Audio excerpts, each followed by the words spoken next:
Hey everyone, Island Farmer here, and I'm going to be going up to Minnesota soon. So my sister's going to be taking over everything down here. This is my sister. Hi. And we're going to be cleaning out the duck pond today. We're going to check the air layering on the trees, and we're going to prune the mulberry tree and try to root that. So let's get into it.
Alright, so that's how easy it is to clean out this duck pond. I designed it to be easy to clean out. After I cut that grate out, it drains like insanely fast. It never gets plugged up.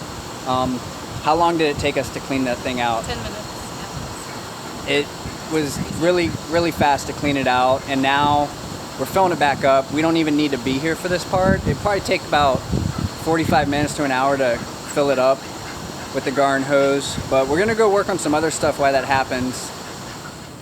Alright, so while the duck pond's filling up, we're gonna prune this mulberry tree.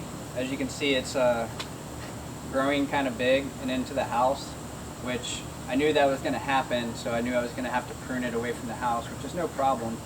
But I don't want to throw the trimmings away into the chicken coop and just waste them. We're gonna take it off probably right here. It's probably going to still make branches. So we're going to put that right into the little, trim these off right here.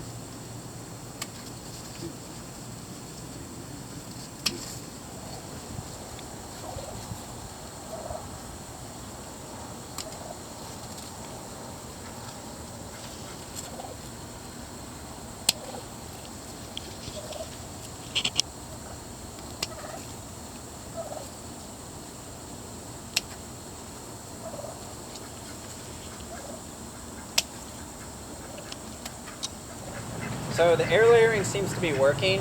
I don't have as many roots as I would like to show you in the video, but I can see where the roots have started to grow, so it should be good enough. Plus I'm going up to Minnesota in a few days, so if I don't do this now, it's not going to get done, and I need to trim these branches, so we're going to go ahead and put them into pots and keep them well watered. That's going to be the trick. So the avocado tree is pruned now. It's going to grow up a lot more, which is what I want it to do, and I have 4 new avocado trees. Alright, so there is a little bit of root growth started. You can see like the white nubs, those are the beginnings of roots. And down here at the bottom, you can see it quite a bit. Typically you would want to let more roots grow before doing this, but I'm going up to Minnesota in 2 days, so I can't wait another week or two for this. So, alright, so this is the loquat tree that we were pruning the branches, and I decided to air layer this one also. And this one you can really see the roots going pretty crazy there, starting everywhere. So I'm going to get these cut off and put into pots right away before the sun kills all these roots. Alright, it looks like the duck pond's getting pretty full there. I think it only took about an hour to do. So, see if the ducks want to come play in it now. Alright, so that's going to be it for this video log. My sister Gabrielle is going to be taking over everything here while I'm up in Minnesota, but I'm gonna keep making videos and keep uploading them for you. So if you haven't already, hit that subscribe button and stay tuned.